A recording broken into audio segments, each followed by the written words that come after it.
Everyone, we're gonna make a start. Hello everyone, and welcome to tonight's PROLang event. My name is Ramona Gânțol, and I'm an associate professor in Romanian language here at CIS, UCL, and the convener of the PROLang research group.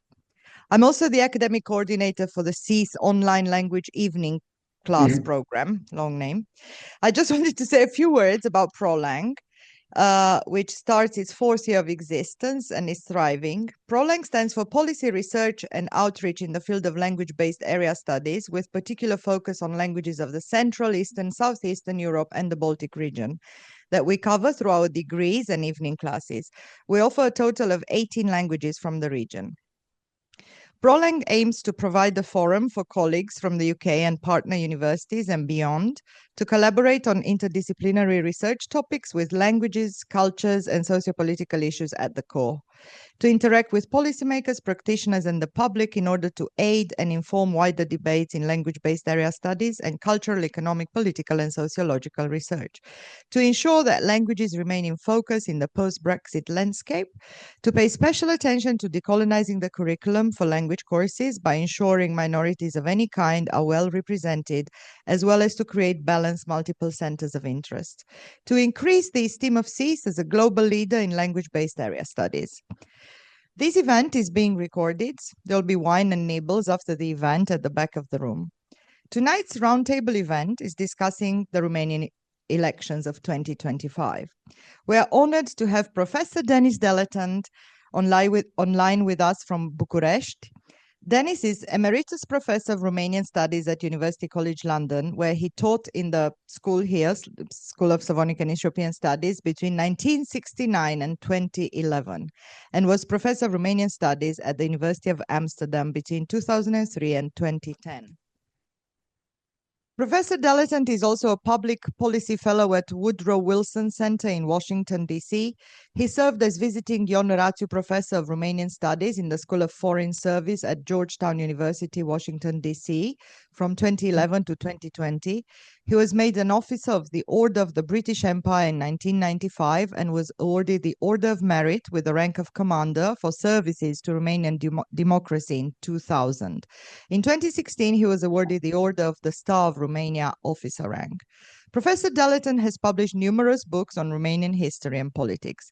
He's the author of several monographs and volumes of studies on the recent history of Romania, among them Ceausescu and the Securitate, Coercion and Dissent in Romania, Communist Terror in Romania, Gheorghe Dan and the Police State, Hitler's Forgotten Ally, Ion Antonescu and his regime, Romania 1940 to 1944, British clandestine activities in Romania during the Second World War, Romania under communism, paradox and degeneration, an autobiographical memoir, In Search of Romania, was published in 2020. His most recent study, Romania 1916 to 1941, appeared in 2024. All his books have been translated into Romanian. Alina Dolea, Associate Professor at Bournemouth University. Her research is situated at the intersection of public diplomacy, migration, media, and communication studies, with a focus on discourse. She's particularly interested in the role of non-state actors that have come to play in public diplomacy, reproducing but also contesting and disrupting the state's strategic communication. She developed a discursive and critical approach for the study of diaspora diplomacy and the role of emotions as 2022-2024 Research Fellow of the USC Center for Public Diplomacy. Her work was published in Nations and Nationalism, International Communication Gazette, Public Relations Review, Place Branding and Public Diplomacy, among others, and in the monograph 20 Years of Rebranding Post-Communist Romania, Actors, Discourses and Perspectives. Currently, she's working on a framework for diaspora resilience and psychological defense as diasporas are targeted by hostile information activities, disinformation and manipulation that cross borders. Ruxandra Trandafoiu, Professor of Politics, Communication and Diaspora at Edge Hill University. Her interdisciplinary research straddles nationalism studies, political communication and diaspora activism. Her research on East European migration politics can be primarily found in two published monographs, Diaspora Online, Identity Politics and Romanian Migrants, and The Politics of Migrations and Diaspora in Eastern Europe, Media, Public Discourse and Policy, published in 2022. She's currently working on a paper analyzing diaspora's role in the way the Romanian nation is reimagined by Romanian presidential candidates in the 2019 and the 2024-2025 elections. Radu's coming, right? Yeah. So Radu Cimpoieș, is coming, is Associate Professor of Politics and International Relations at University of Greenwich. His research interests include global political issues, right-wing politics, human rights and social justice, and migration and refugee issues. He has published on the extreme right, nationalism, European identity, and Romanian politics. Recent publications include Human Rights Education in the Times of Adversity, UK Government Agenda on Refugee Issues, and the Challenges of Political Protest and Democratic Representation in Romania, The Case of Romania, Hidden Chains and Missing Links, Child Trafficking in Romania, a comprehensive study, a research project on the prevention of child trafficking in Romania in collaboration with Justice and Care. Daniel Brett is lecturer in political and social sciences here at CEES UCL. He studied politics at the University of West of England in Bristol before doing an MA in Central and Southeast Europe European Studies and a PhD in Social Sciences here at CEES. He has since worked at St. Mary's University College, UCL School of Public Policy, Indiana University in the US, and the Open University. Shall I read all the articles? Or? No. So he has published many articles. Dan will also chair tonight's event. Jack Dean is a PhD candidate here at CEES UCL, primarily focused on Central Europe. He takes an interdisciplinary approach to the region. Prior to this, he obtained his MA in Central and Southeast European Studies at CEES, and his BA in European Politics from King's College London. His areas of research span the social sciences, taking an often interdisciplinary approach to the study of Europe. His research interests focus on several key themes: populism and populist rhetoric, political extremism and violence, the politics of health. Then the floor is yours. Thank you. Well, I have a very easy job because I'm just going to hand the microphone to other people. Just to briefly say that one of the things we're going to try and do is look a little bit behind some of the headlines and some of the kind of beyond the sort of main narratives that have dominated the discussions about the presidential debate and post-Romanian politics or post-election Romanian politics to try to get a sort of more nuanced understanding. And so with that in mind, I'm going to hand the microphone to Alexandra and let her begin. Thank you.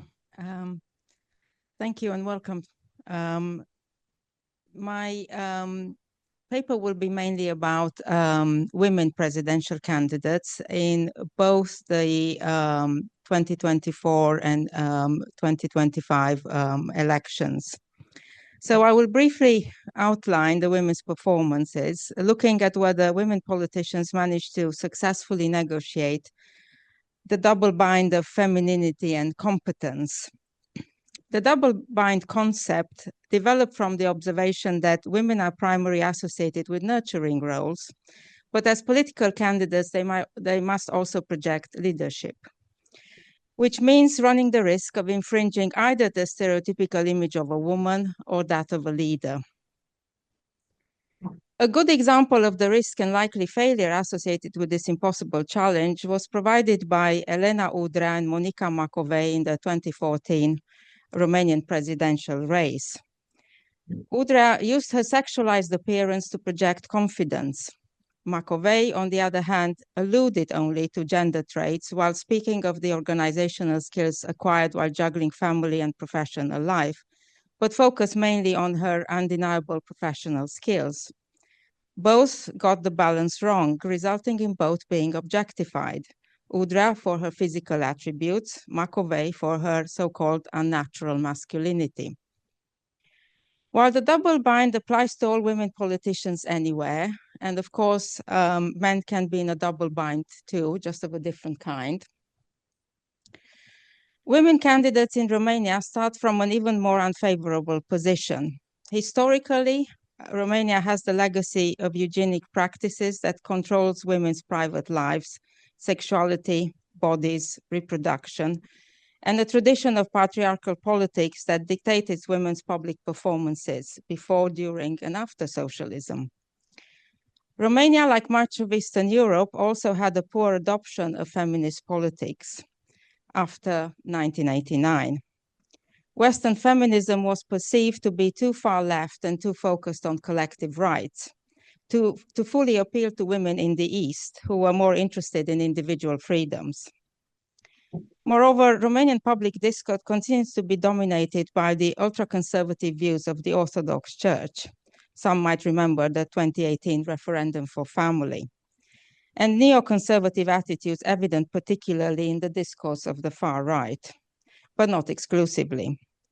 So we have a process of social remasculinization in a context in which feminism has been delegitimized as sexo-Marxism.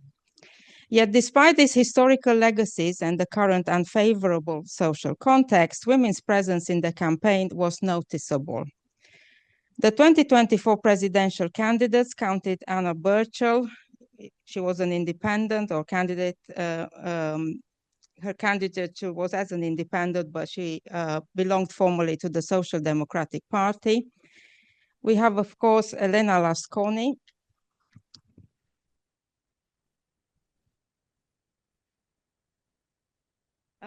In November 2024, still the leader of the center-right Save Romania Union, who would have qualified for the runoff in November 2024, had the second round of the elections gone ahead. Beatrice Păcuraru from the Alternative for National Dignity, while the 2025 elections included again Elena Lasconi and Marcela Lavinia Șandru, the candidate of the centrist Social Liberal Humanist Party. If we include the SOS Romania leader Diana Șoșoacă, who was prevented from running by the Constitutional Court due to being deemed a threat to the security of the nation state, women's presence was improved in comparison to previous presidential elections.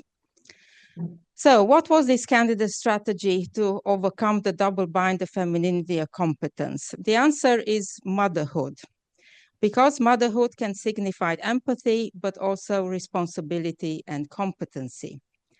The evidence in this regard comes from other countries like Liberia, Chile, Brazil, where high-profile women politicians have used motherhood successfully in their campaigns. Motherhood works in the Romanian context too, because it reiterates the importance of the traditional family, which appeals to conservative voters, but also references the larger family of the nation, and in a way portrays women as competent enough to run the larger family as they would family back home. This latter significance of family, the national family, appeals to nationalists, of course, but also addresses head-on one of the main themes of the elections, emigration. Most presidential candidates of either gender offer the same solution to dealing with the national loss resulting from mass labor migration after the fall of socialism, and that was universally for all candidates, diasporas return. That was the solution, make the nation whole again. So motherhood was a great strategic vehicle for women presidential candidates because it allowed them to endorse traditional family values and exhibit patriotism by promoting the national family's reunification, which could have mitigated some of the concerns of misogynistic voters. Mothers are supposed to keep the family together through daily acts of empathy and competency.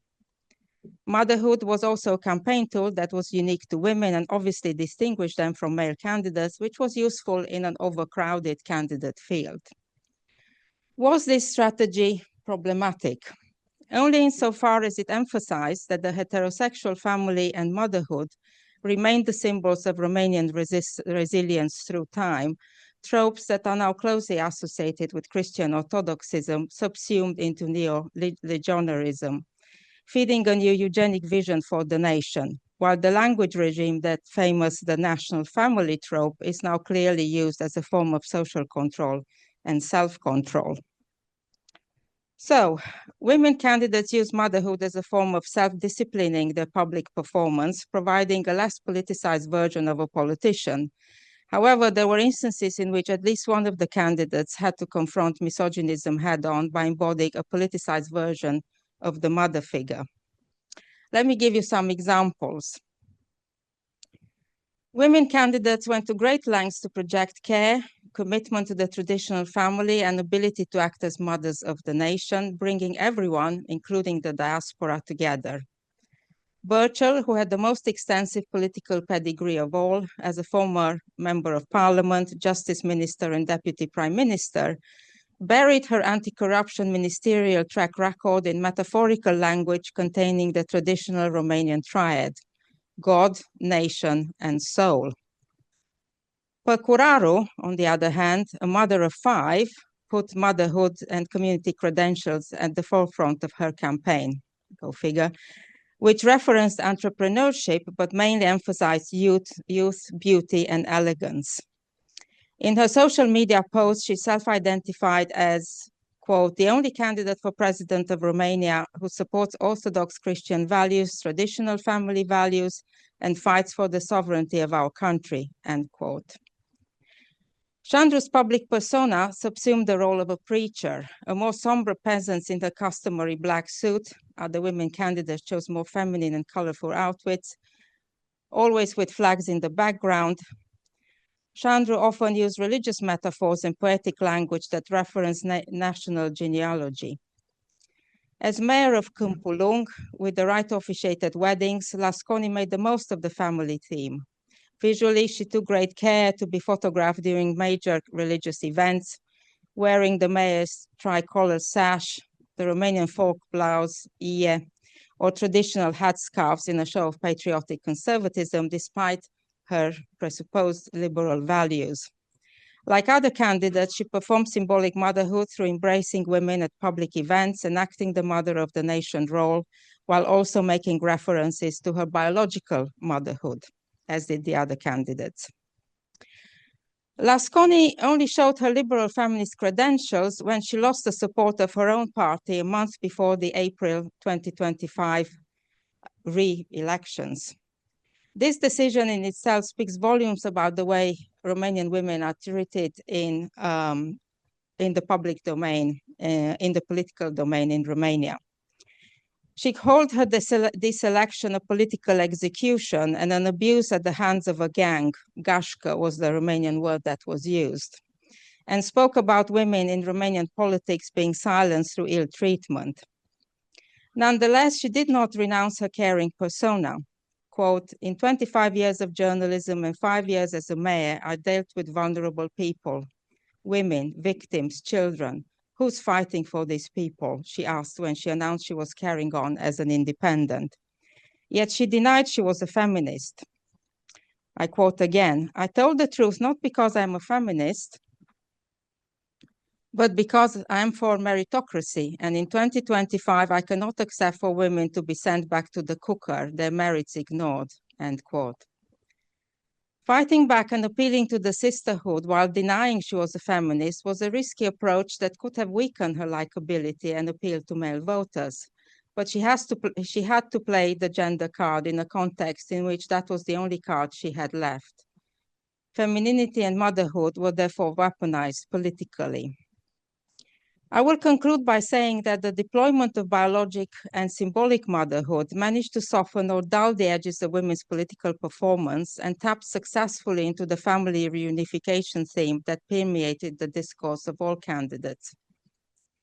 On one occasion, Lasconi did use motherhood in a more targeted feminist way in order to appeal to and retain the female vote. She probably thought that the risk of alienated male voters was low, since presumably her male supporters would have been fairly liberal-minded anyway. Ultimately, in my view, women candidates failed to achieve the impossible, finding the right balance between femininity and competence, conformity and resistance. Instead, they made concessions to ultra-conservative values in an attempt to gain leadership credibility. Thank you.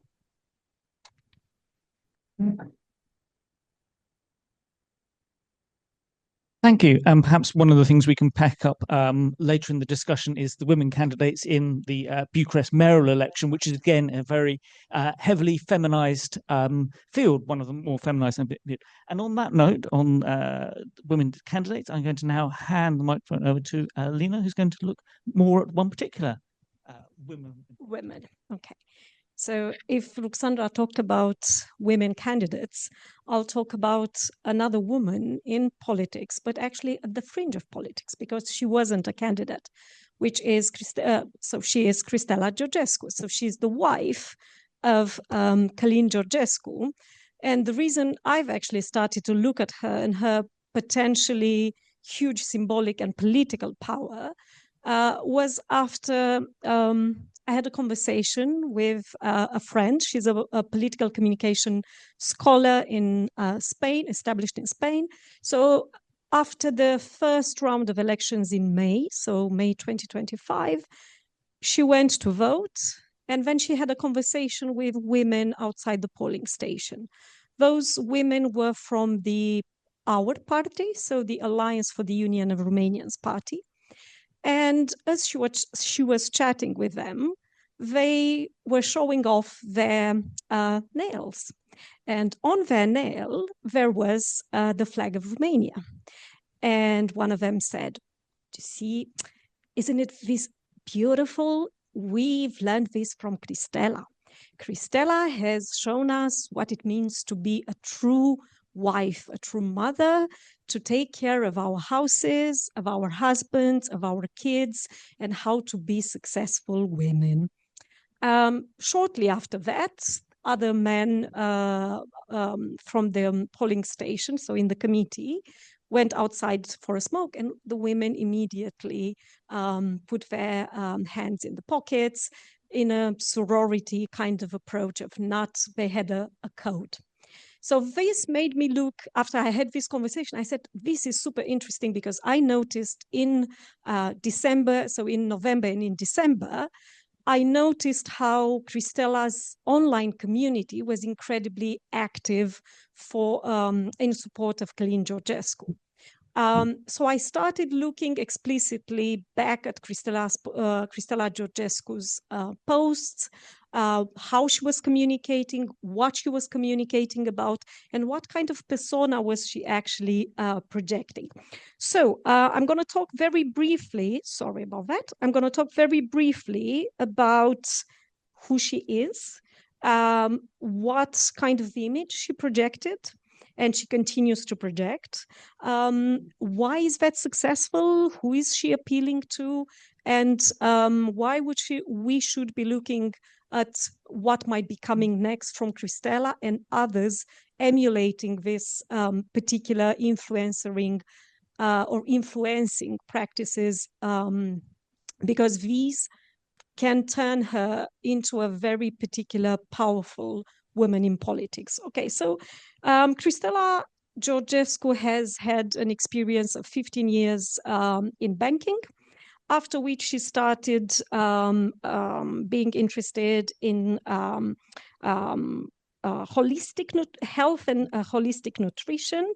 She started building a community of mothers. I remember when soon after I gave birth to my son, which was 16 years ago, in Romania, we barely heard about quinoa, healthy nutrition, and Cristela was at the forefront of these narratives and discourses about healthy nutrition, healthy lifestyle, how we should give our children, our babies, and then our children the right nutrition and the right food. And then she continued to talk about what kind of education we're giving to our kids and so on. So that's how she started. Now she's presenting herself as an author and naturopathy educator. So she labels herself as an educator. She's been very present in the campaign of her husband, but she's made sure to be the woman behind the husband. But together they were this idyllic, powerful couple, serene, beautiful images, and that's actually what's striking. If we go from November, December last year, soon after the annulment of the election, there was an entire hysteria, frustration, fury, anger. So all these emotions, very violent and explicit emotions. And if we come to May, when the elections happened again in May 2025, Cristella's communication is all about calm, about safety, about everything being super serene. So the context that she is constructing is very strategically projecting this powerful message of safety. Her body language, her clothes, everything is very staged in Goffman terms. In her house, in her kitchen, in her study, she either dances or she speaks to her community and so on.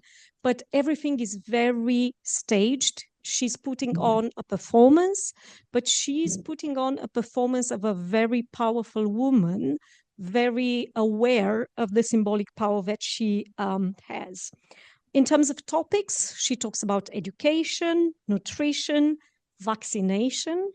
She talks about the nation, and she hijacks religious discourse.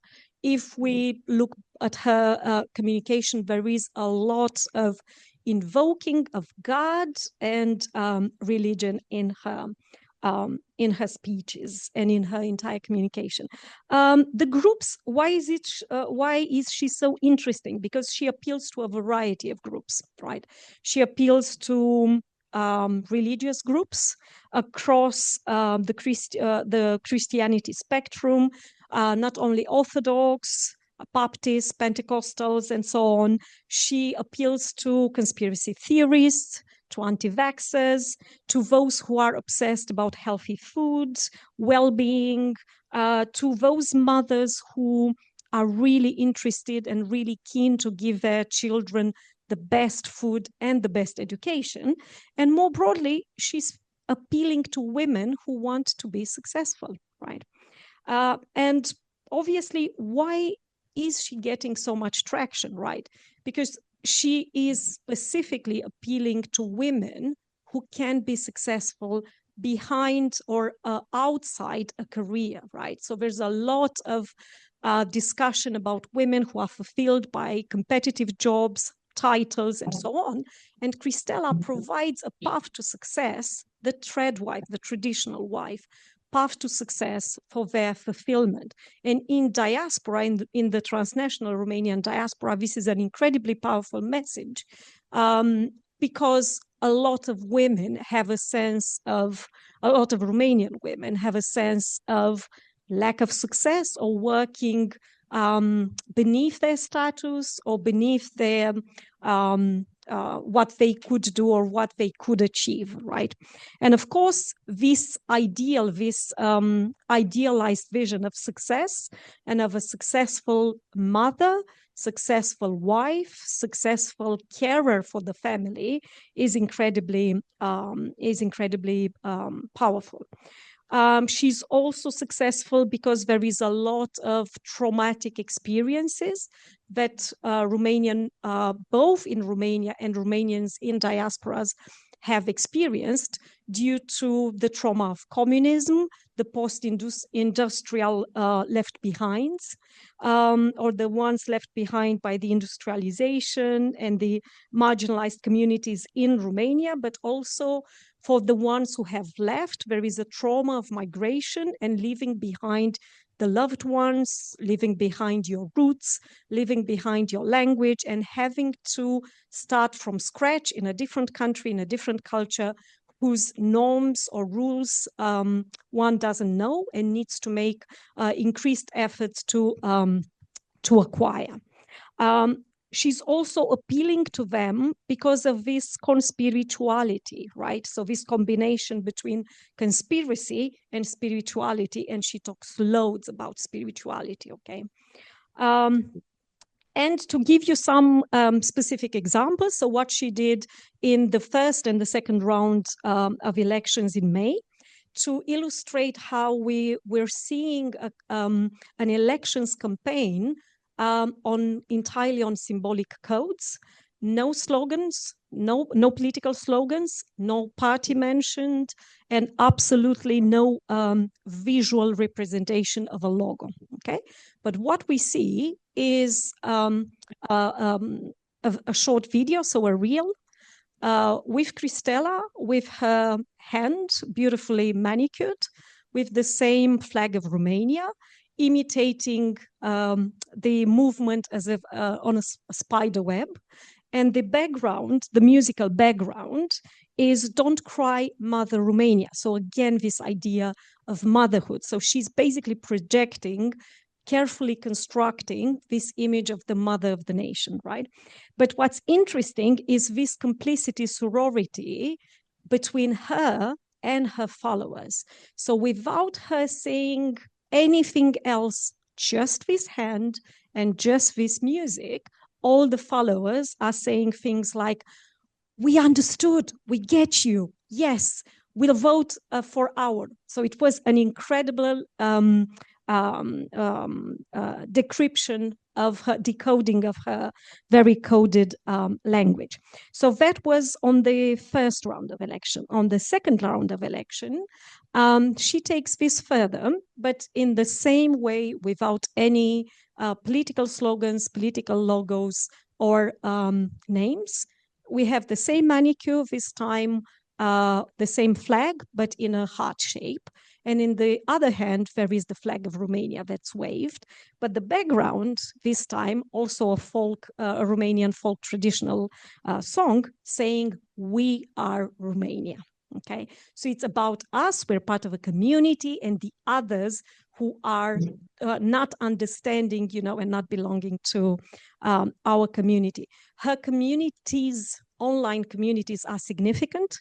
She's very active on Facebook, on Instagram, on YouTube, and she has hundreds of thousands of followers. Okay, so she is probably one of the future political figures in Romanian politics. Thank you.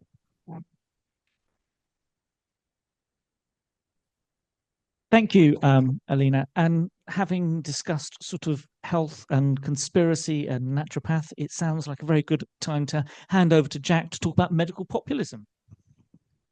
So if you look at any poll for attitudes in Romania over the last 10 to 20 years, and you look at what do people feel are the biggest issues affecting society, health is nearly always at the top.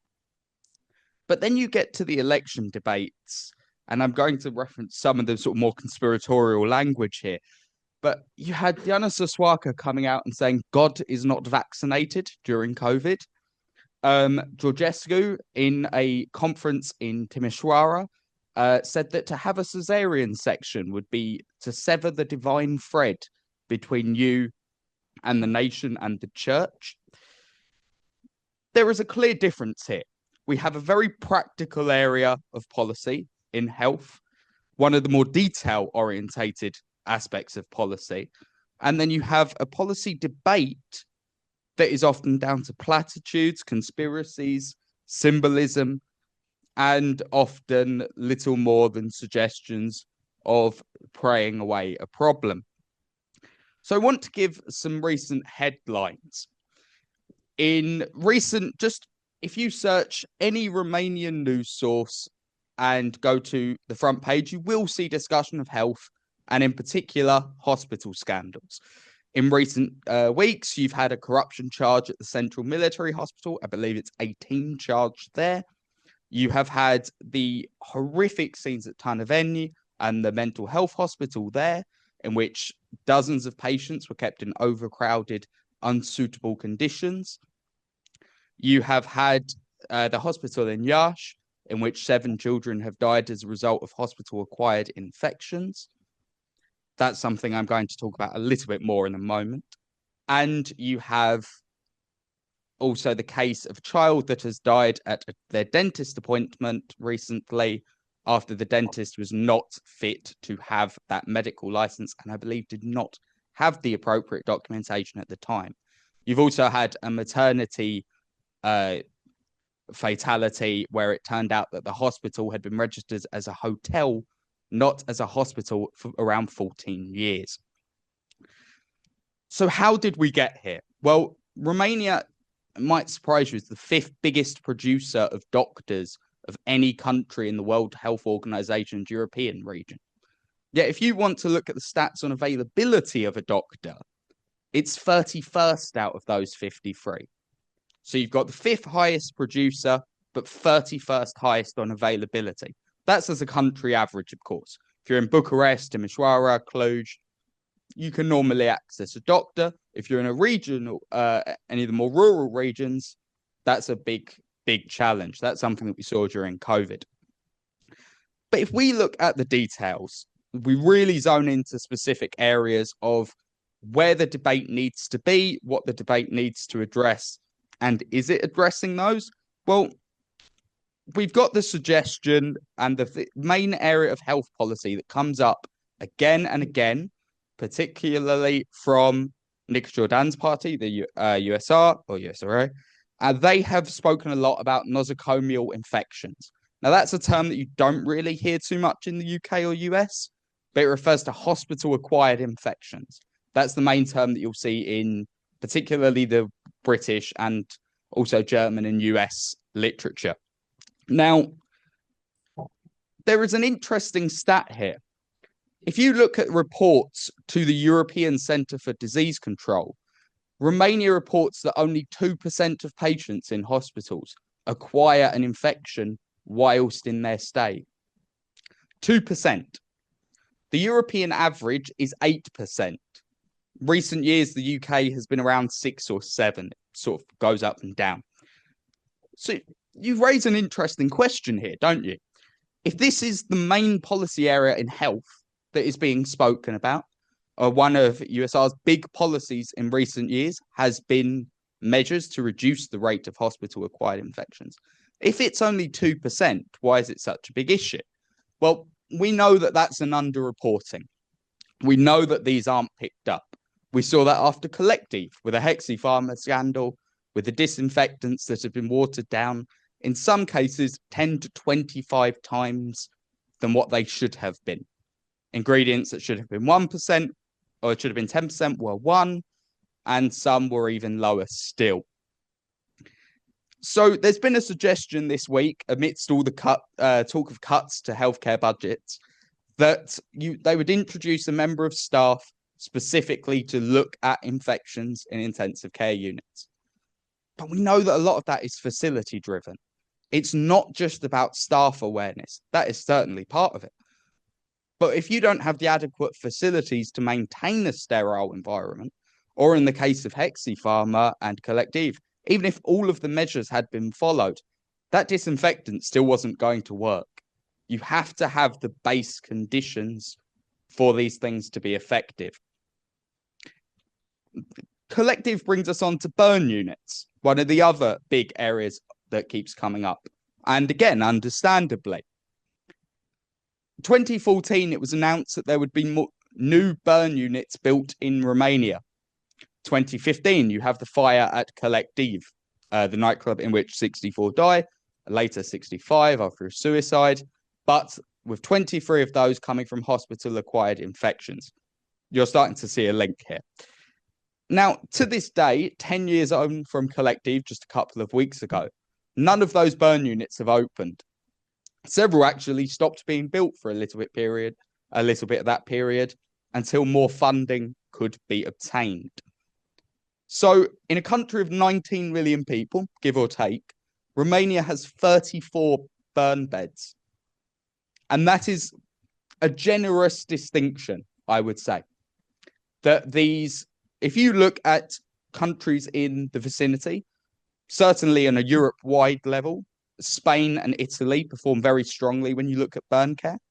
But even Croatia and Austria, Bulgaria, all perform better for burn care, both in terms of bed numbers and in terms of adequate planning. And planning is this big issue in health in Romania, and something that particularly the parties on the far right didn't really address very well, and actually served to hinder at times. To bring up again, God is not vaccinated.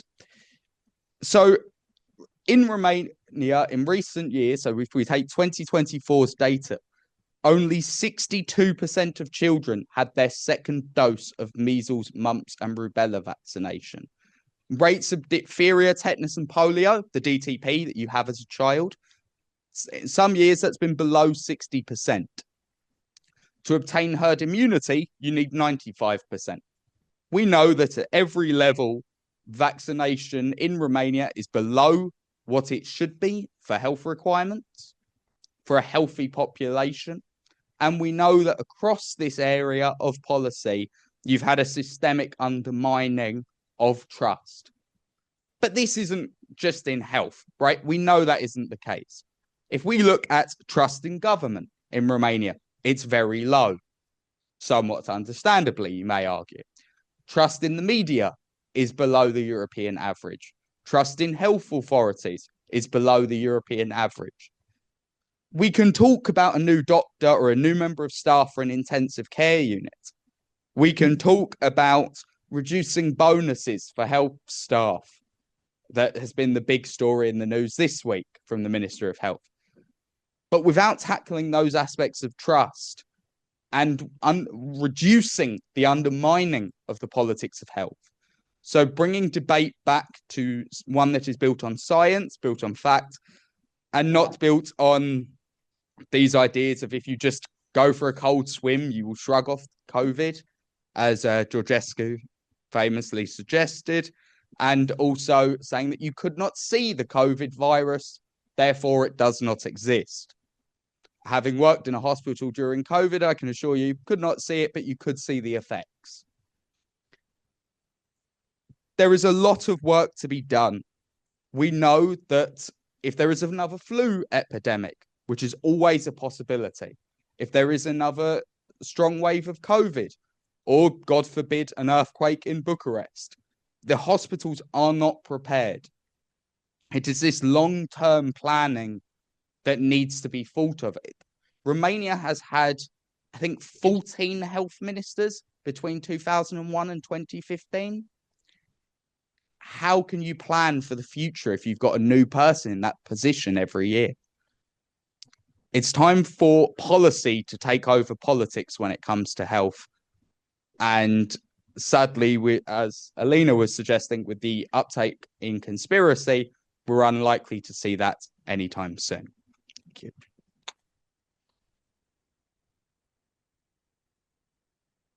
Thank you, Jack, for that. And now I would like to pass on to Radu, since we're discussing alternatives or lack of alternatives. Radu is now going to talk about progressiveness or lack of progressiveness. And Radu, the floor is yours. Thank you very much. And first of all, I'd like to really, truly apologize for my tardiness.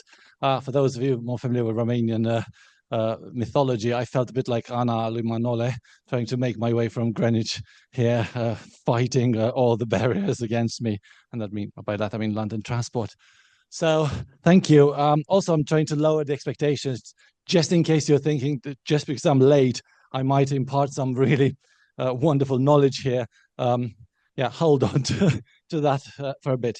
Now, I'm going to talk a little bit about something that has kind of puzzled me as the elections were happening, and I'm talking both the parliamentary and the presidential elections, and I'm kind of working a little bit on that at the moment. One of probably the most visible cleavages when it came to the elections this time in Romania was the line against the line pitting progressives against, I guess, anti-progressives. So given that this occupied quite so strongly the public discourse, I thought it's worth actually looking at who the progressives are in this equation. And boy, was I surprised, I guess. So it's worth, I suppose, so looking at who the progressives were in Romania, I thought we should start from defining what we mean by progressives and or progressiveness. And the first kind of stumbling block was the fact that, you know, historically the concept is at best problematic and vague. And I'm not going to run you through the kind of the turn of the century, kind of 19th century kind of American progressivism phase, which is largely kind of reformist and embeds in it kind of racism and so on and so forth.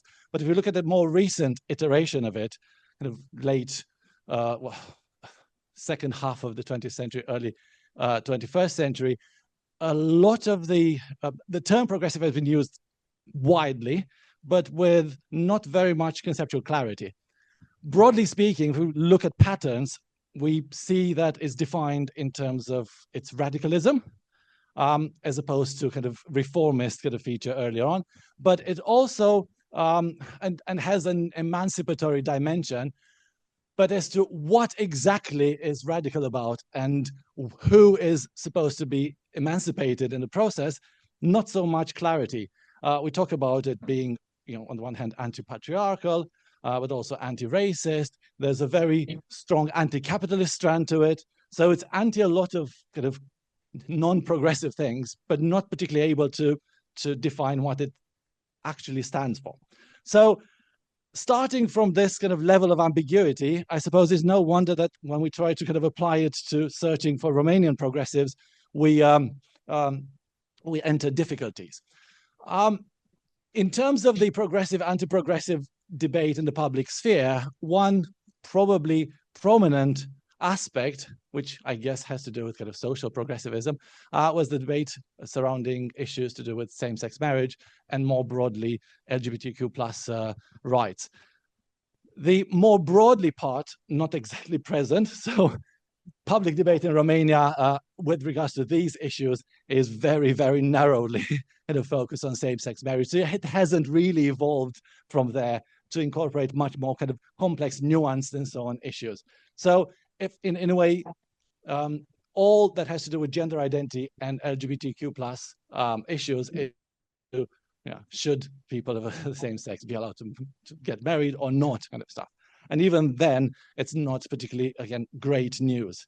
So I thought of looking at what public positions by presidential candidates might be with regard to this issue, so we can actually distinguish who the good guys and the not so good guys might be. And not a great picture.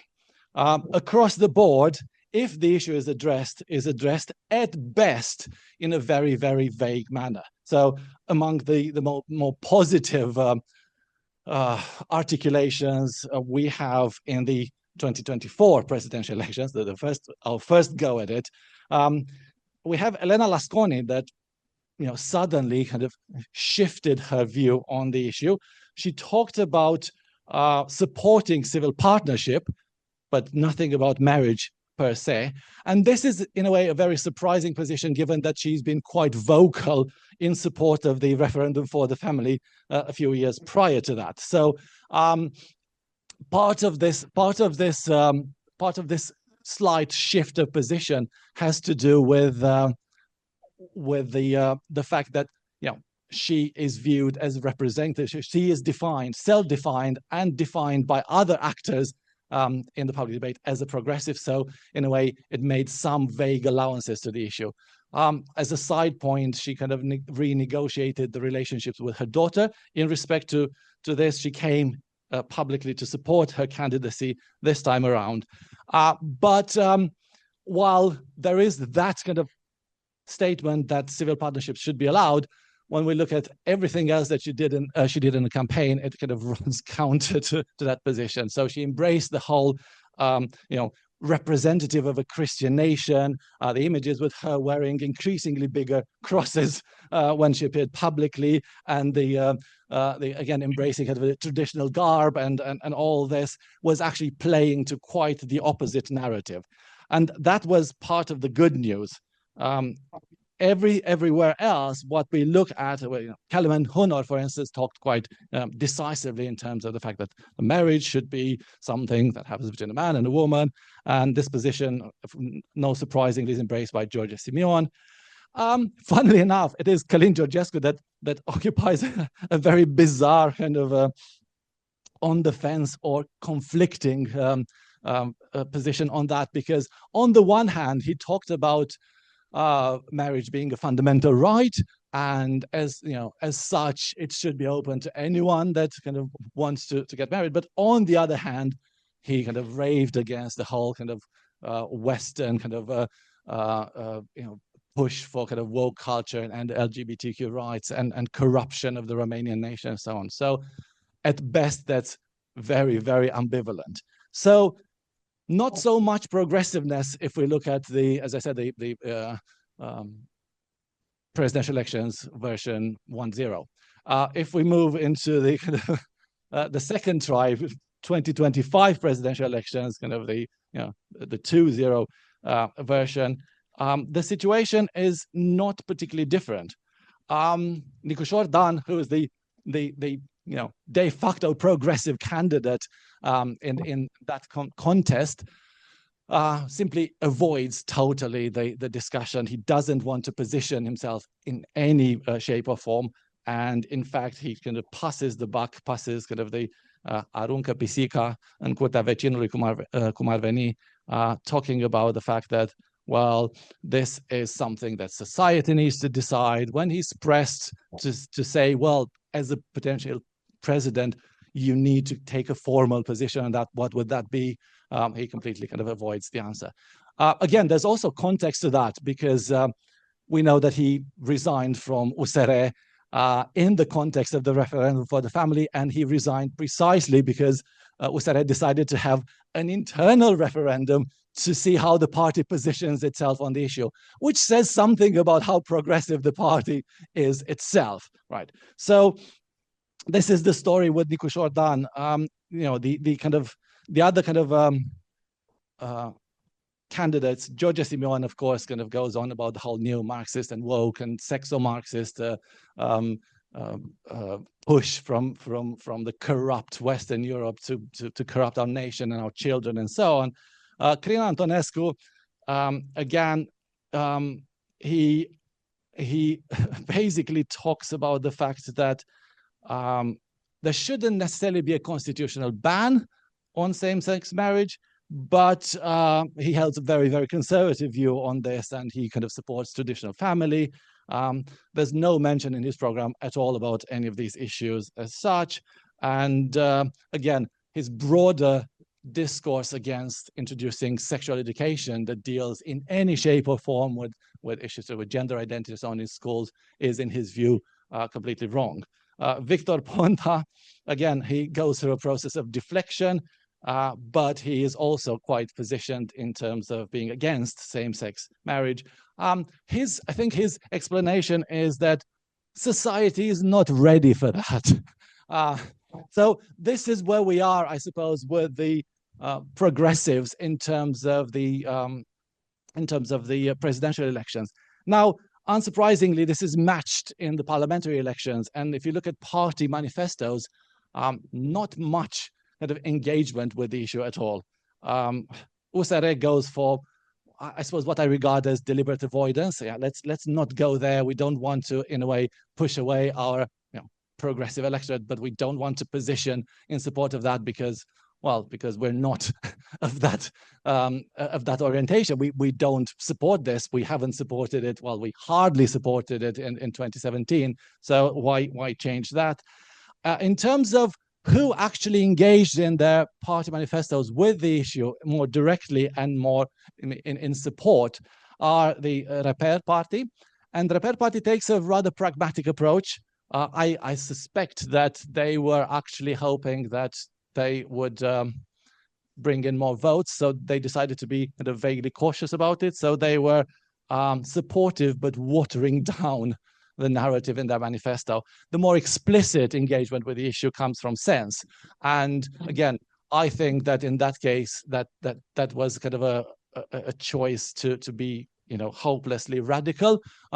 Might as well actually occupy the terrain, might as well be explicit about your position, given that you don't have much chance of making it to the parliament anyway. So you can afford to be, I guess, courageous.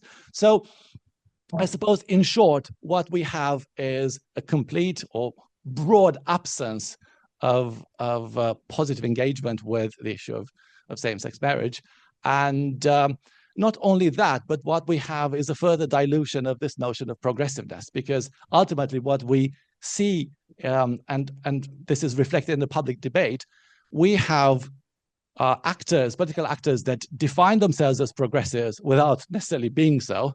They are potentially perceived by parts of the electorate as progressive without really being so. we have actors that position themselves against progressivism, identifying those actors as progressive and critiquing them.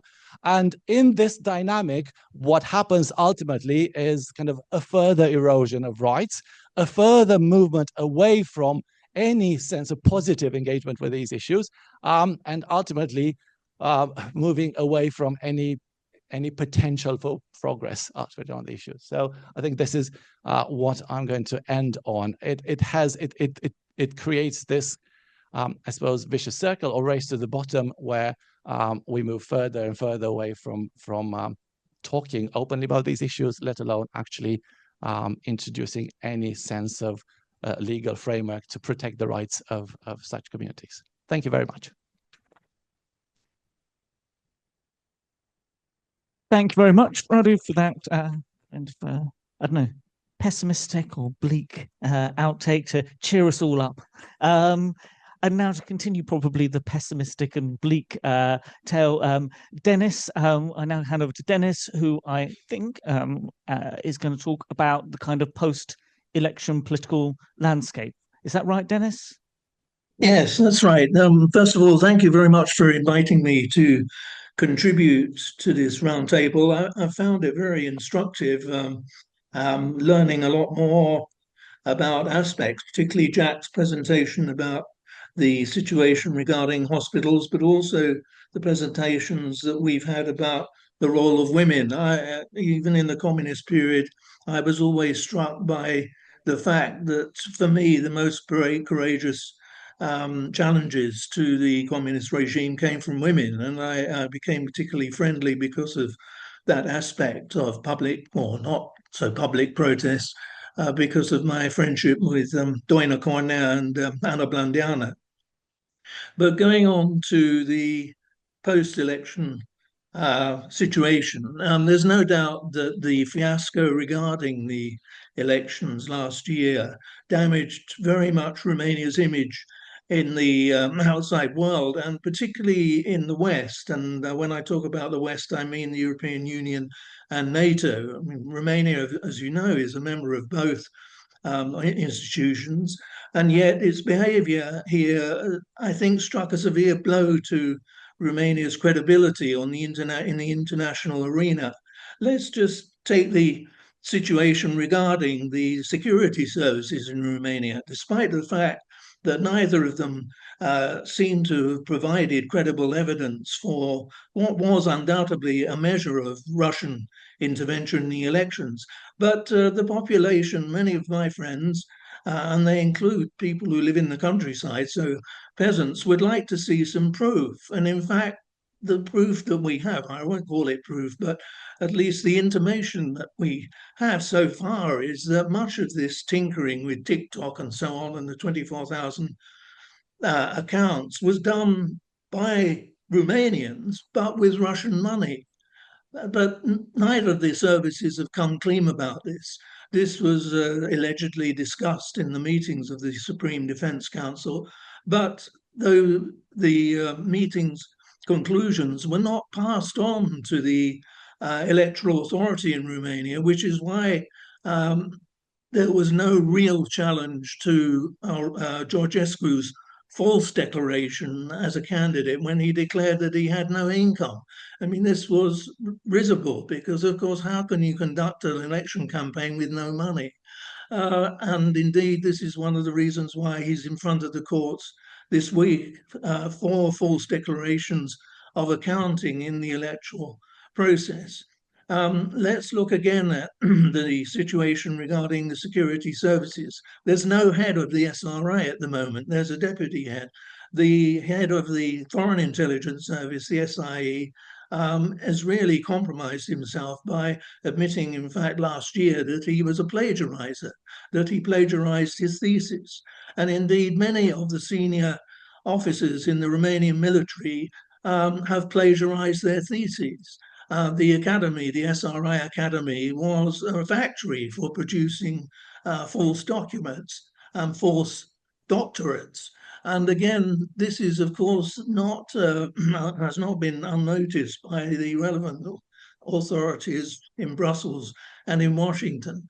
My aim in really writing about this, which I've done so several times, much to the annoyance of some of my friends, is to offer constructive criticism, to say to my Romanian friends and right-thinking friends, in my view, that Romania needs to polish its image a little.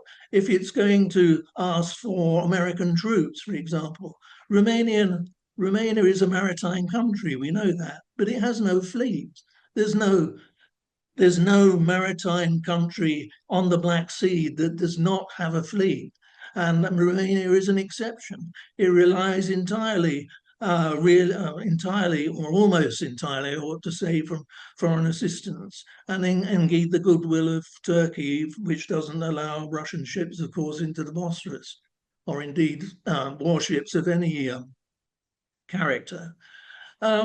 Moving on to the situation regarding the image of Romania, there is this problem, and it's a phrase I think that Jack used very usefully: policy needs to take over from politics. My sympathies lie very heavily with Dan Nicuşor, who has to act as a referee between the two parties of the coalition, who are constantly at each other's throats instead of getting on with the business of trying to persuade the Romanian public that they've got to accept some major cuts in the budget, in the huge deficit that Romania has. It's projected by the IMF that by December, inflation in Romania will be almost touching 10%. That's the highest in any country in Europe. And again, although Prime Minister Bolojan is trying to tackle this, he's facing entrenched opposition from our constituency, the constituency of the Alliance of Romanians, and many of whose judges, in fact, many of the constitutional court judges, I would say not many, but a number of them are actually very close to our.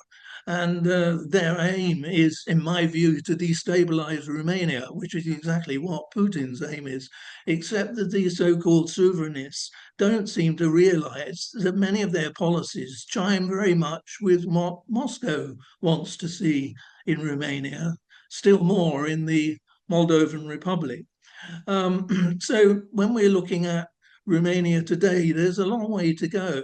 The EU is roundly condemned, unjustifiably, but roundly condemned by many of the Romanians I meet as being stealing money from Romania, preventing Romanians from investing in their own country, allowing Germans and French to profit from the economic situation. But the reality is that without the grant from the European Union, Romania would have no credit rating or very small credit rating in the three major international credit agencies. When we look at what is happening with the disbursement of the plan for, or the program for resilience and regeneration in Romania, which, by the way, is worth 28.5 billion euros, Romania hasn't yet taken up half of that amount, and the program runs out in August of next year. And Romania has had 4 years to consider how it's going to implement these disbursements. There are 6 of them over the period since 2021, which countries are allowed to take within the European Union. But one of the European Union representatives who I spoke to about 10 days ago here in Bucharest was tearing his hair out, of course, privately, about the fact that the Romanian government doesn't seem to be able to get its act together. We've had this very laid-back pronouncement from the Ministry of Finance that Romania will actually meet the requirements of disbursement. In other words, it still has 3 tranches of huge amounts of money to take up in grants and loans from the European Union by August of next year. And the Minister of Finance has made these confident announcements that Romania will meet the target. Well, it hasn't met half the target in 3 years. So how is he going to do it in 6 months? We would like to see it do it. I would like to see it do it. But I'm afraid the internal politics of Romania are such that at the moment, as things stand, there's very little chance of Romania taking up all of the money that the European Union is offering, all the money it's putting on the table. And again, I just add another rather sad fact that in 2012, when the first lot of European money really came on stream for Romania. So in that 5-year period of 2012 to 2017 and 18, Romania took up less than 50% of the grants and loans of the European Union. The same failure to take up money was evident very much from 2021 right up until, in fact, last year. And again, we're seeing that failure to take advantage of what the European Union is offering. We're seeing that failure with the plan for regeneration and resilience. So my aim always when I'm talking to ministers, and I don't like to sort of crow about this, but I'm in the fortunate position of actually being able to talk to ministers, is to say to them, look, knock your heads together. The differences between the National Liberal Party and the PSD should be subordinate to the interest of Romania. And you're not doing your job unless you try to do best by the Romanian people, because ultimately it's they who are suffering from lack of investment, most of which investment comes from the EU, by the way. They're suffering because of bad governance in Romania and the lack of predictability regarding Romanian policies. And Jack again referred to the number of ministers of health who there have been. I mean, we can repeat that figure for ministers in most of Romania's ministries, in fact, since 1990. So my hope is, and I continue to do my best to raise these problems, and of course I can't always offer a solution, but I feel I can point in the direction of where help is available, but it's not being taken advantage of.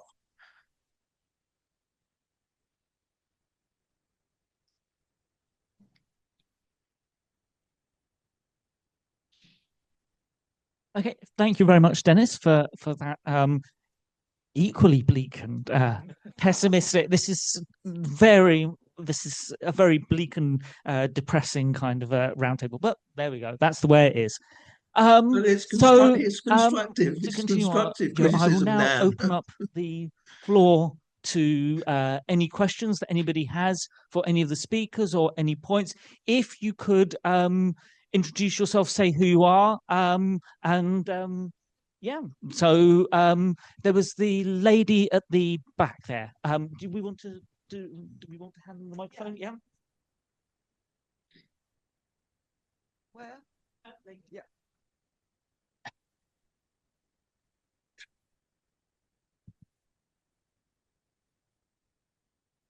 Hi, I'm Viorica Toma, journalist. Thank you for all the thoughtful ideas.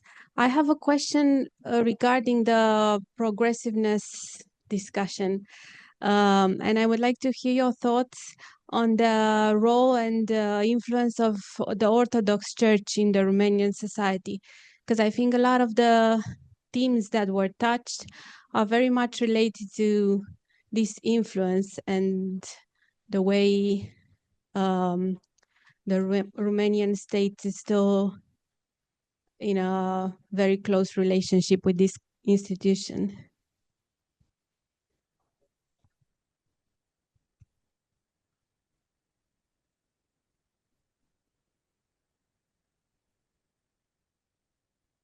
Thank you. Thank you very much for the question. I guess the answer is simply yes, you're right. Well, Romanian politics, even before the end of the communist regime, has cultivated a very close relationship and cozy relationship with the Orthodox Church, and as a result, the Orthodox Church still maintains a relatively strong influence, both in terms of, in terms of, I guess, to put it crudely, blackmail potential, because it can rally voters against political parties on a variety of issues. So there is that. There's also kind of a very entrenched kind of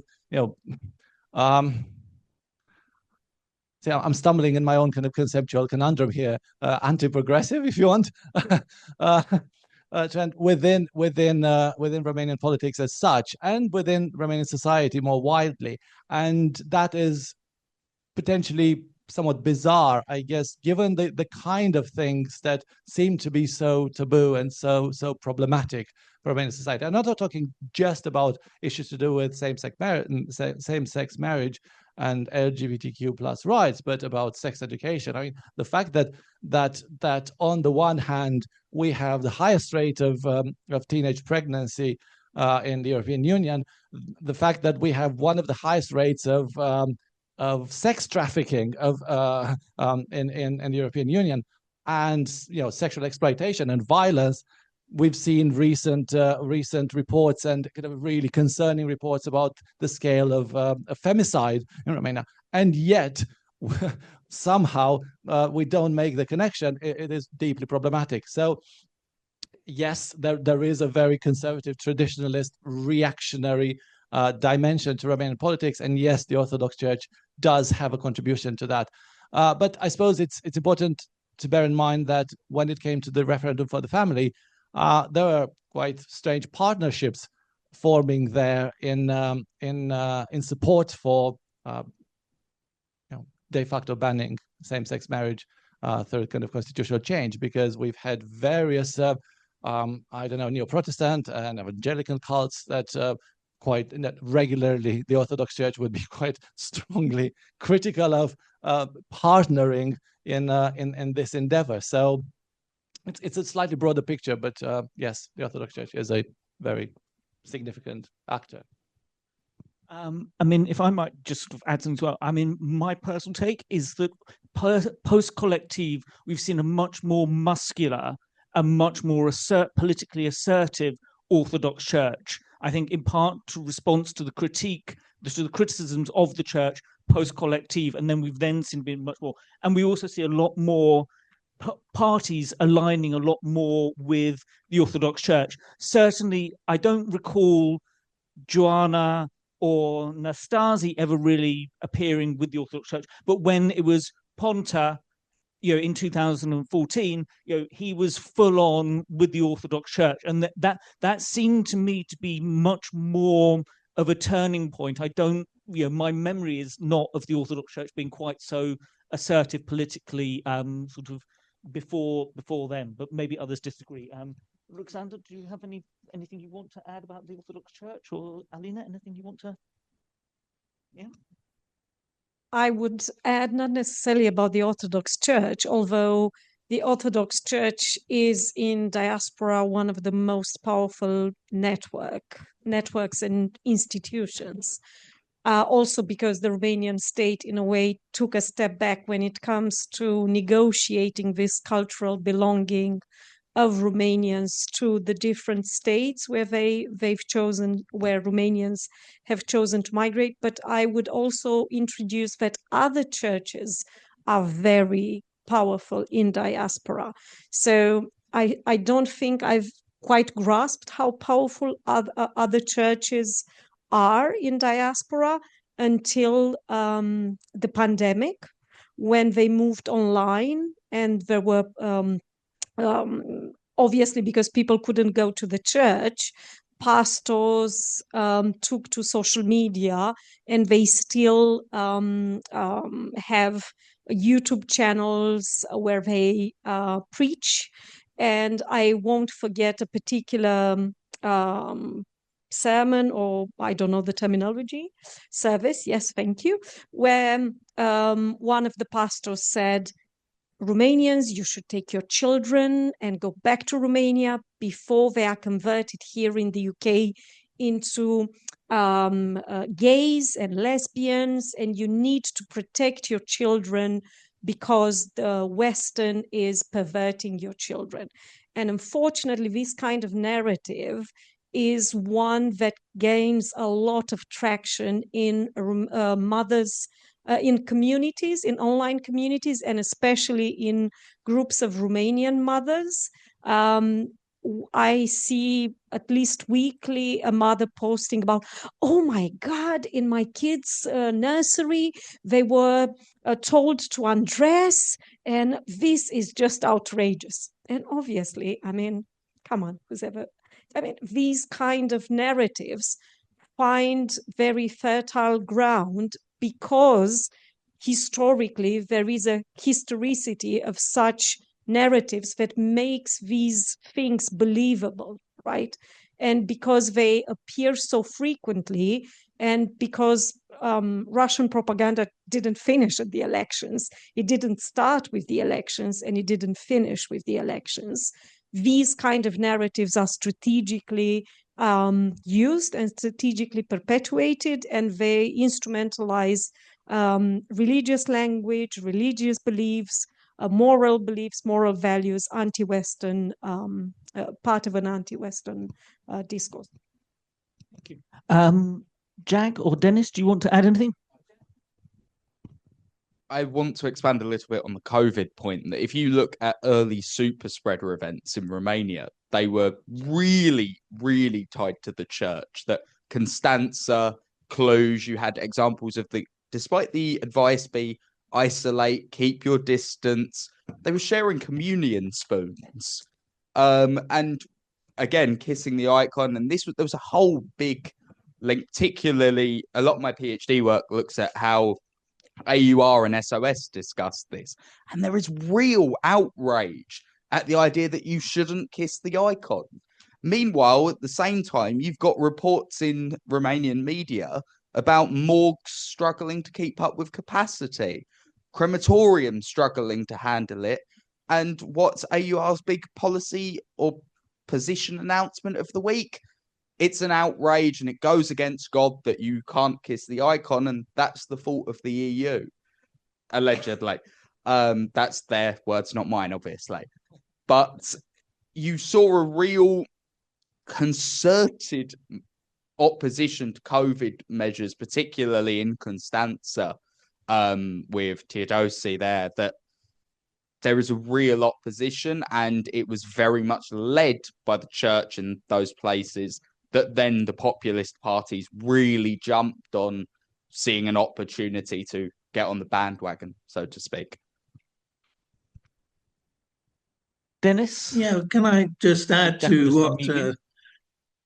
can you hear me? Yep. Can you hear? Yeah.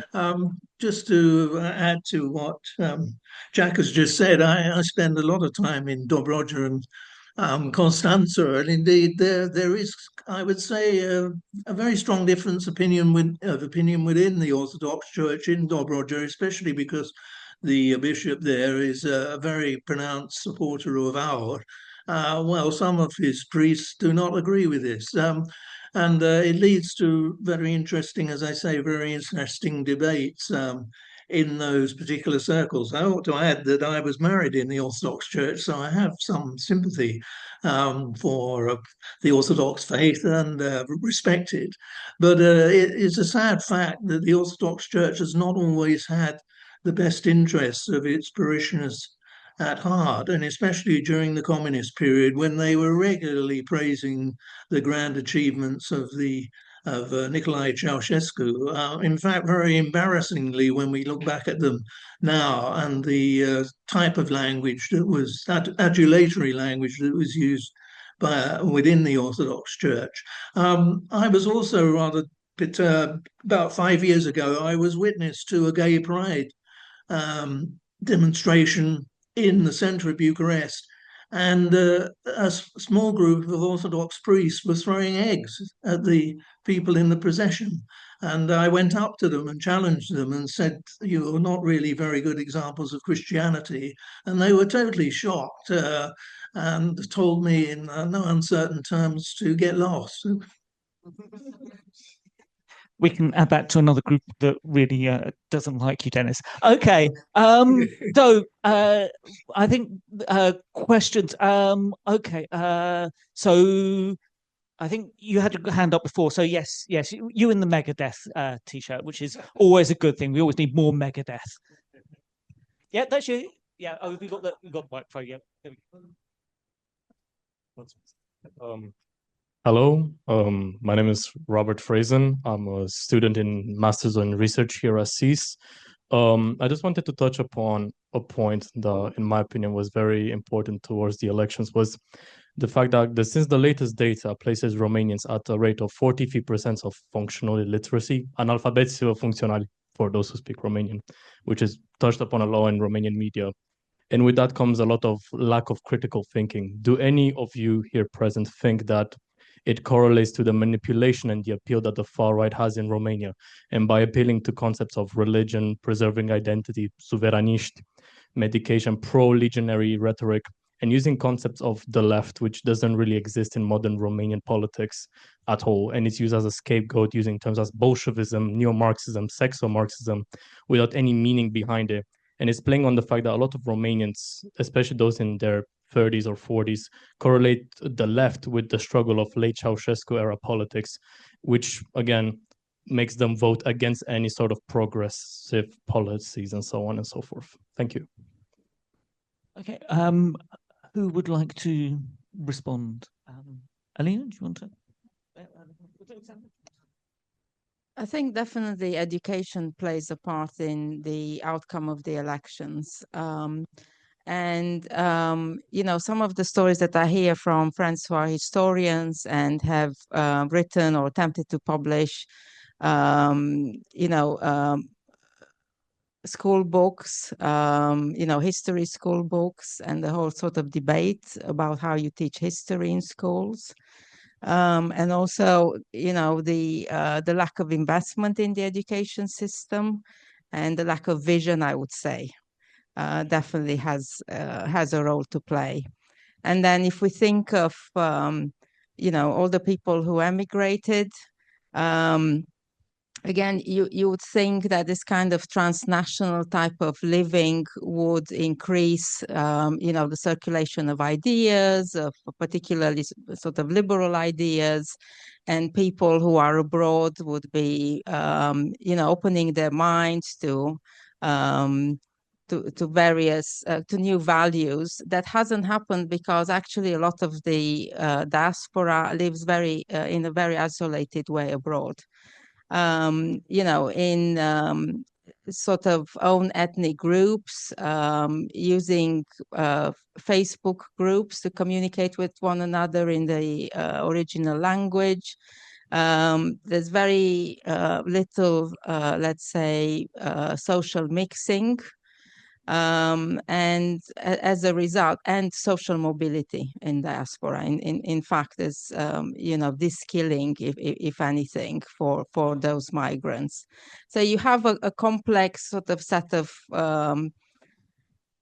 things happening, you know, the whole historical context, the change from one regime to another that has been done in a very chaotic way, where education, you know, people lost sight of it. The way we teach people history, you know, the lack of education, for example, about the fascist movement in Romania, that's a big gap there, which obviously then could be speculated by our and other parties like that. So yeah, there's a set of historical and social circumstances for sure. Thank you. Can I add something? What I would add to what Ruxandra mentioned is that when I've done focus groups and interviews with Romanians in the UK, what shocked me was the language, so the terminology used. Because that language and that terminology is the one from the school textbooks that have not been revisited after the fall of communism. So you would see people in their 30s, 40s actually using language that was specific to communist propaganda, so communist parties' propaganda, and reproducing not only in terms of content, things that weren't covered obviously in the curriculum and so on, but the way they talk about Romania is very old, in an old type of language. That's why it's very easy to steer nostalgia, to steer this sense of a long gone by time when things were simple, easy, safe. We had homes.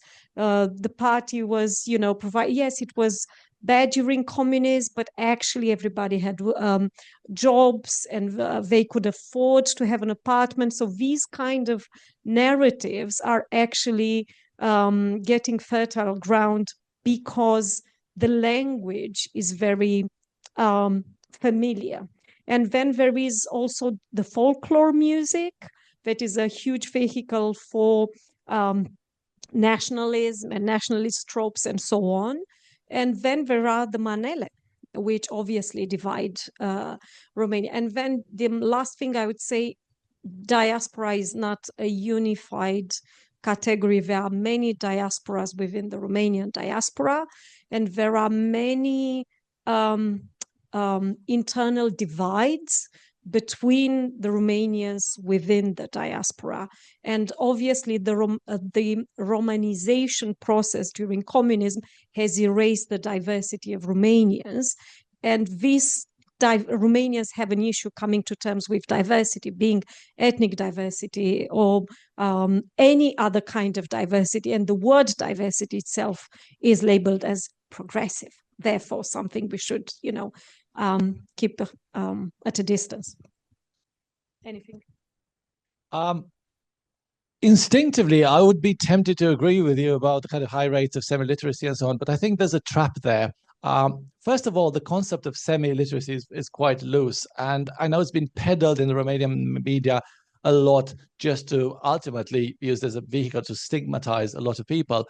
I would be curious, for instance, to see what the level of semi-illiteracy is in the UK, for instance. So I think the issue is here that we might fall into the trap of wider polarization, social polarization, and I've seen that with great degree of sadness when I was in Romania just on the eve of the second round of the presidential elections.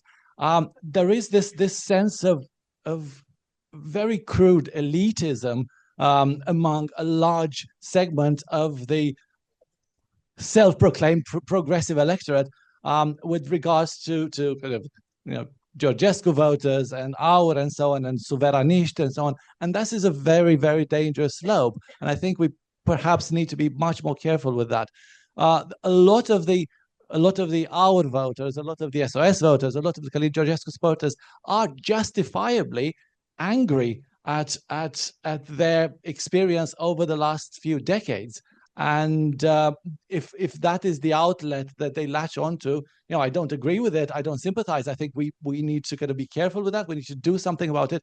But actually stigmatizing these people is certainly not the answer. And assuming this sort of superior elitist tone is also not the answer. I was just horrified to hear people referring to Suveraniști in Romania as orcs. That's the current kind of insult to throw at these people. And where do we go if we continue down this route? Can I should add on that. As Ramon said at the start, I look at quite a lot of Europe and a little bit more broadly on occasion. This isn't unique to Romania, right? There was a poll in Spain, I think it was last week before, that found that 21.3% of young people had a good or very good view of Franco and Francoism. We can see the same in East Germany. We can see the same in a lot of Latin America, particularly when we talk about sort of these vague conceptions of what is the left. That's particularly common in Latin America, Italy. They're probably the two better examples, especially if we look Colombia, Peru, Brazil, for example. But also, jumping onto Radu's point a little bit, we saw that in the UK in the lead up to the Brexit vote, right? There was this very much, if you vote a certain way, you are dumb, you're uneducated. All that does is entrench voters into that position. If they're already buying into a populist, say, us versus them narrative, and you are really pushing the alienation of that group, are you really going to get them back on side? Probably not. Dennis, I think, wanted to say. Yeah, can I just give a more positive view about the education of young people in Romania? In fact, to the credit of the governments in Romania over the last 2 or 3 years, they've made a concerted effort to produce school books, manuals, about not only revised manuals about Romania's history as a whole, but also manuals that are specifically dealing with the Iron Guard, for example, the Mișcarea Legionară, the Legionary movement, and also about the Holocaust. And in fact, only this year, there have been 3 major publishers publishing 4 schools because they have to enter an auction. And by the way, the number of titles that can be offered for a school book in Romania on a particular public, which will be publicly funded, is 160,000 copies. Britain gets nowhere near that in terms of its publication of school books for children of, let's say, between 12 and 18. But I can give you the names of Editura Humanitas, Corinth, Litera. All 3 of them have produced mass numbers, mass print runs of books dedicated to communism in Romania, to the Holocaust in Romania. And within the, I think it's 10th grade class, Manuala 10 pentru clasa 10, there is a large section given over to Codreanu, to the Iron Guard movement. And I see that because I go and speak to school children, and indeed your questioner here gave a very good, I thought put a very, very good question, that there is emerging a greater awareness of the past in Romania and a willingness on the part of the governments, as I say, of different colorings, to address these rather inconvenient problems of Romania's past. Thank you, Dennis. I would just also add about this distinction. I mean, I can recall 2004, people say anybody who votes for the PSD, it's the stupid people in the blocks and the villages. And it's always, it's always the stupid people, and that this isn't something that has been a sort of recent turn. It's always been there, and that has always been there. That them and us. Okay, next question. The gentleman with the glasses and the greyish sort of sweater. You had your hand up before, so and then they did. Hi there. I'm Philip Sargent from the Open University. I had a couple of questions, one for Elena and one for Radu. The first one relates to this issue of the media and I suppose the educational ecosystem we were talking about. You were talking about Calin Georgescu's campaign. I'm not sure if it's quite that's quite the word. But how, to what extent was that manufactured by? I mean, you suggest the way you were presenting it, at least, it was she was behind it. To what extent was that part of what Dennis was talking about earlier about the complex nature of how foreign agents, different actors are manipulating or not even manipulating, I suppose, but putting their own position forward? And is there any suggestion that that's happening in that way? And in terms of Radu's talk, I was wondering to what, I mean, progressiveness, to my mind, and I don't know how it operates specifically in the Romanian context, but to my mind, it's been a sort of contrastive term which was used because the Conservatives demonized the notion of the liberal. Clinton then picked up on progressiveness, Blair did the same. But you do notice this, it sounded to an extent to what you were talking about in terms of the way that the LGBT questions around that are put. Those progressive movements, Obama went through that sort of same thing of not voting for same-sex and then having a change of heart because he thought within himself and understood things better. I think Blair initially abstained, if I remember rightly. I could be wrong about that, but there's a sense that there is that balance in the progressive wing of measuring the trying to find the point at which they can actually be progressive, if you see what I mean. And I wonder if that's something that seems to be happening in Romania at the moment, given that the referendum about the notion of marriage was. I mean, it didn't work out for the Conservative bloc at all. So Cristela Georgescu has an organic fan base. So she started 15, 16 years ago, and she organically grew her communities. So she started with this care for young kids, because she has herself, I think, twins or anyway, young boys, and she used them to project this image of, I'm a mother. So as a mother, I'm interested in all things healthy and the divine thread. And the divine thread was actually Cristela's line about demedicalization of birth, which is a big issue in Romania, because lots of women in Romania are giving birth through C-section rather than giving birth naturally. So this was how she started. And there is more to this story. She actually had a cancer diagnosis, and she then underwent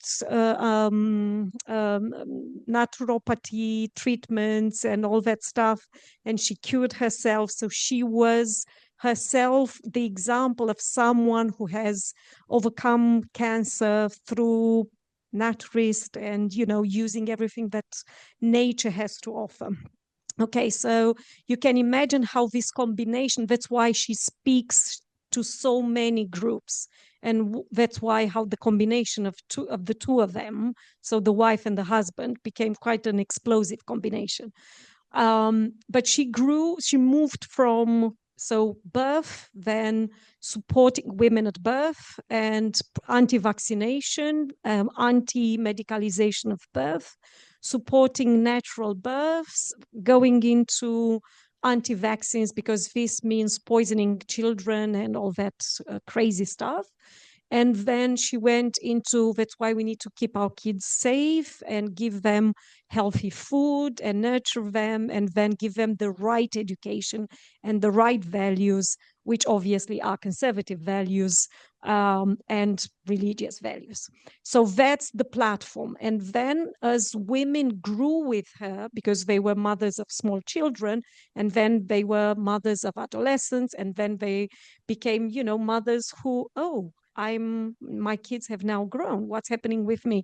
So at all these different stages, she basically attracted more and more, as there is a huge trend in Romanian society around healthy eating, wellness, women, and obviously the trad wife movement that's getting traction. And obviously on this organic growth of different groups and different platforms, it's very easy to then manipulate and fuel Russian intervention, because the seeds are there. All you have to do is just spread them more widely. But this is already there. That's a very interesting point, and I guess question that you've made, and I'm going to try to unpack it into two parts, I suppose.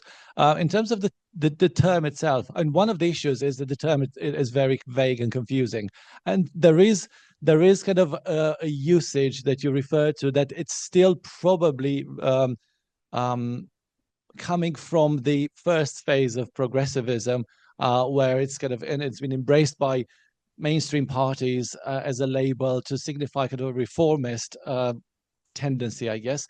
And then there is the radical dimension to it, which was associated largely probably with social movements, activism from the 70s onwards and so on. And that's more the progressive, the radical progressiveness that I think is being now attacked and is being, and the way in which the term is used pejoratively a lot, especially by the right. So there is that, and the confusion itself adds to the problem. There's one aspect. The second point that you make about, I suppose, for lack of a better words, I've seen the light or maturing in the views to do with same-sex marriage, let's say. I mean, Angela Merkel oversaw the legalization of same-sex marriage in Germany, while confessing that, you know, religiously she's not quite comfortable with that, and so on. That's the optimistic view, that okay, if we wait long enough, we'll get there in the end, kind of stuff. I don't hold that optimistic view. Just to keep with the gloom that Dan was pointing to, because I think this is part of a broader thing that I'm looking at in terms of progressivism. I think we're seeing an important turning point. We've seen over the last, let's say, 3 or so decades in Western and Northern Europe, a shift towards more openness when it comes to LGBTQ issues. We've seen legalization of same-sex marriage and so on and so forth. While at the same time, we've seen in Central and Eastern Europe the exact opposite trend of increasingly larger number of countries that have introduced constitutional bans and so on.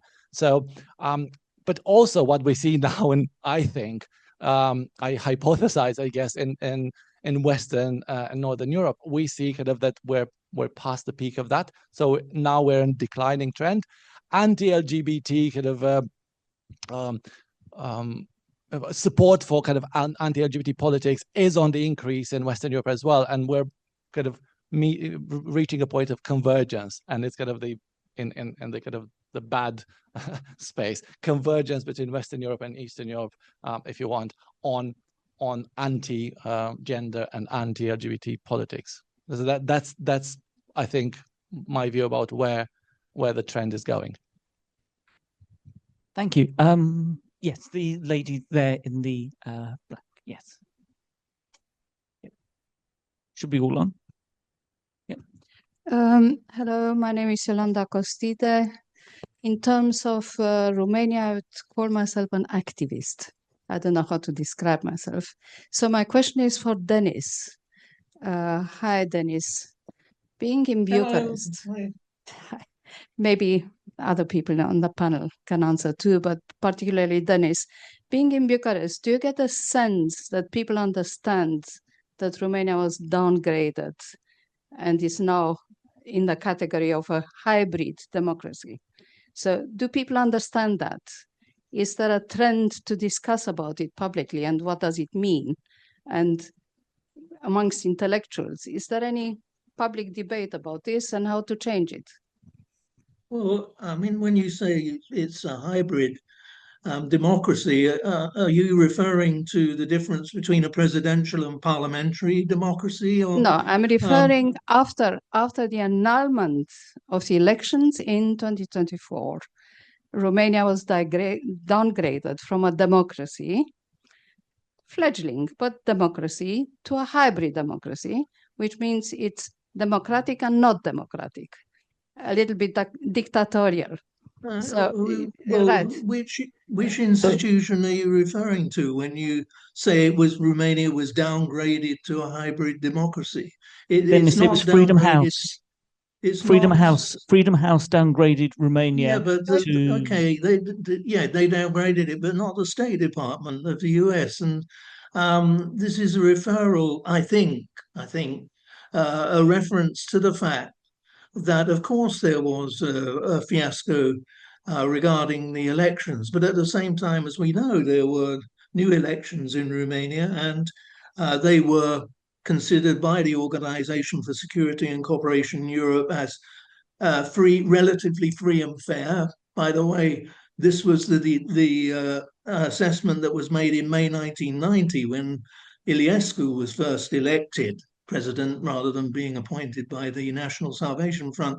So in terms of hybridness, let's say, Romania is following what I see as an unfortunate path, in the sense that we have this domination in Romania of the two parties, and the fact that they share out posts in the government. This is why poor Nicuşor Dan is in the difficulty he is at the moment, that he can't appoint a new head of the Foreign Intelligence Service, that he can't appoint a new head of the SRI, because these are areas which have traditionally been held by one or other of the two major parties in parliament.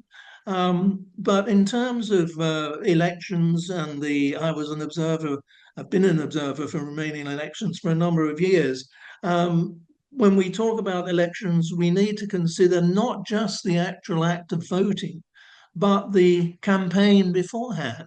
And I think in the spring of this year, the elections were free and fair, in my view. Whether you agree with the outcome, that's another matter. Then it followed the cancellation of an election, which is not okay. So I think that members on the panel have a different opinion. So you don't know what it means, hybrid democracy. Let's see if other people on the panel understand what my question really addresses. Radu, do you want to respond? Or I'll have a bash, but I don't have a great of an answer, not least because I'm not that familiar. I have a sense that it isn't discussed. I have a sense that it's, that there isn't a public debate about that. I may be wrong, but that's my kind of superficial observation, and that's potential. And to some extent, I'm not sure whether a lot of people care, and that's not a good thing. I think that, and I'm explaining in what sense I'm saying that people don't care. They don't care because actually a lot of the people are quite supportive of let's say neighboring countries that display an increasingly illiberal kind of illiberal tendencies and so on, and that's seen as a positive, really. So I'm not sure, in that sense, why that should matter. I mean, I would say that I only saw that data recently, or that verdict fairly recently, and I was surprised by it. And I think, and I certainly hadn't registered, and I hadn't registered that there had been any kind of discussion of it and things like this. And I think, again, it's because what do people understand by hybrid regime? And I think when most people understand hybrid regime, they think Orban, they think Serbia, they think, Poland under, tending towards the PIS and things like this. They're not thinking, cancelled election and things like this. I think that whilst Freedom House view that cancellation of the election as problematic, and I think that's why they have downgraded it, I think most people look at the subsequent result and say, well, look, in the end, the fascist didn't win, the authoritarian didn't win, therefore it's not a problem, and there's maybe a slight disconnect there, and the way in which people frame it or understand the hybridity of the regime and the way in which Freedom House understands it. And that's why I think maybe we're not seeing people questioning actually the stability and the nature of Romanian democracy. And I mean, as we said, right at the beginning, the title of the event is heading for the precipice, or whatever it is, heading for the brink. In the sense that, do we actually, is there this sense that, problem's gone, we don't need to worry about what's going to happen again, and that actually people are still driving headlong to the press, and actually, hybridity has just been delayed, and that's maybe that's the point that we're not, or that isn't being discussed. So Can I add the point of that? I was just thinking, because I looked at it from a different perspective. I looked at how much, let's say, the soveranists care about that, and you looked at how the non-soveranists care about that, and there seems to be, again, the convergence points, and neither side cares about that. Soveranists are quite willing to, they would quite embrace increasingly illiberal kind of politics, whereas the non-sovereignist, the other side, whatever one wants to call it, they're just happy that while through potentially illiberal means we got rid of, or we escaped the fascist. No, it's fun. No, it's that's the point. It's fundamentally a problem. So I just also wanted to clarify that what I said earlier about caring or not caring, I do care about it. I was just representing the views, and it's bad from both sides, basically, for not caring, but not caring. So they're joined in not caring, but for different reasons, basically. Yeah, I mean, I just want to come back to this point about LGBTQ rights, and the one thing that we always forget is that how was homosexuality decriminalized in Romania? It was presidential decree. It was a liberal measure Yeah, and late, 10:30 at night or whatever it was. Yeah, it was also late, but yeah. So it wasn't, again, a liberal measure passed through, perhaps less than democratic means.